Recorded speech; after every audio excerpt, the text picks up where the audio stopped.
with us on. Before we get into whose corpus of hadith is better, could you maybe give a, not brief, but because like I said, this is something that might cause doubts in Muslims. Just this very split, the very fact we're having this conversation. Why do we need hadith? Well, what's the deal with hadith? Is the Quran not enough?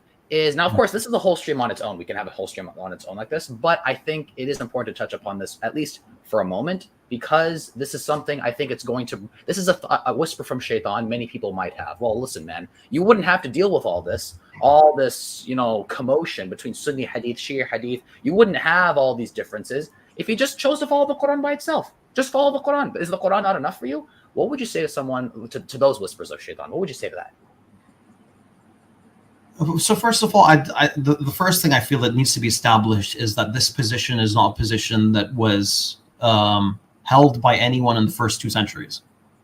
And I always challenge Quranists to say, is this a view? Is this like a view that existed? And they'd say, yeah, sure. And then I would say, well, who held this view? And it would go nowhere from there. That they're unable to mention the name of a single scholar from the first 2 centuries that was upon this, and they're not able to even mention the name of a sect that was upon this for the first 2 centuries, perhaps even further. Because what you do find is, help me out here in terms of the pronunciation of this term. I believe it's heresiography. I think that's the term. It's the books. I don't know if I've ever heard that word before. كتب الملل والنحل يعني, that sort of thing. That doesn't help. Okay, so there are these classical works that list out the names of Islamic sects. Any sect that falls under Islam, it lists them out. So here's Shi'ism. Now here's 20 branches of Shi'ism. Here are the Khawarij. Here are 10 other Khariji branches, and things like that. So they list out all these sects, and there's not a single sect that's anti-hadith. Everyone followed hadith or had their own hadith. I hear what you're saying. Yeah.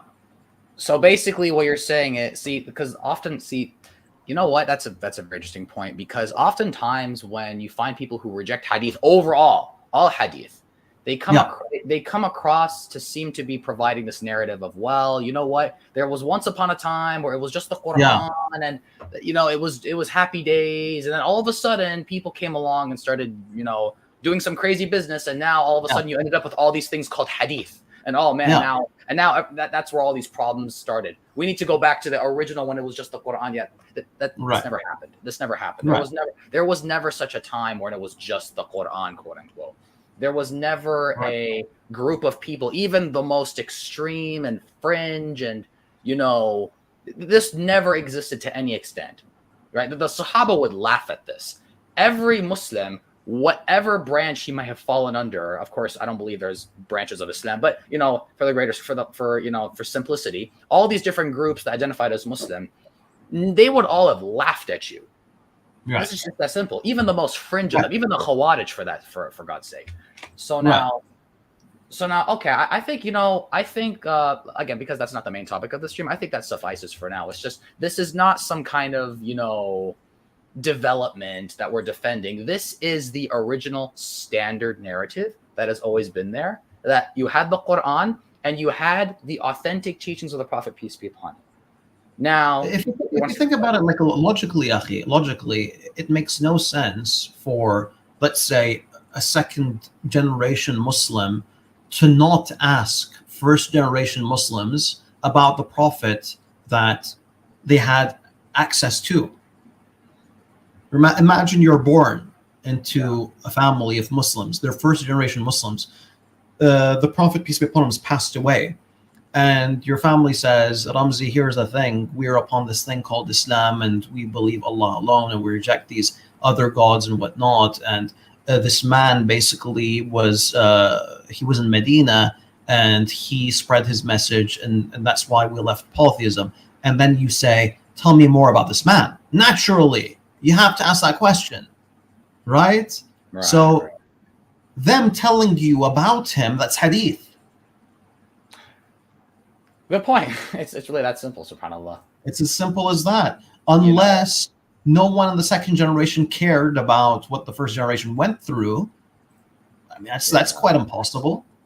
Yeah, I look, to be real here, anything you tell anything, quite frankly, anything you tell us about the Prophet peace be upon him, or about Islam that doesn't come from the Quran.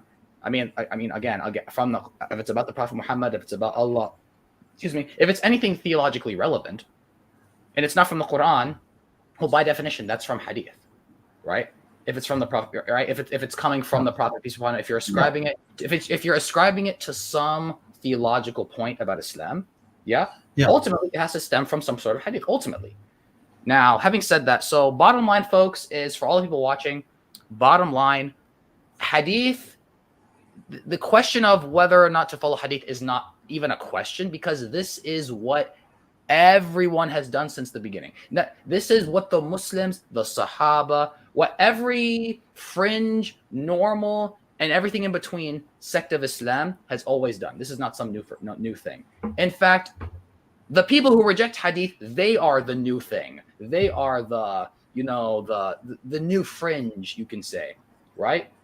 Hadith is not some new invention that came out of fringe and then corrupted everything. It's the opposite. Hadith has been there since the beginning, since the time of the Prophet, peace be upon him, since the companions of the Prophet, peace be upon him, since the first 2 centuries of Islam. And it's only in these modern day and ages when people, out of convenience, for their fringe own, sorry about that, that's my notification, for their own fringe and selfish reasons, want to choose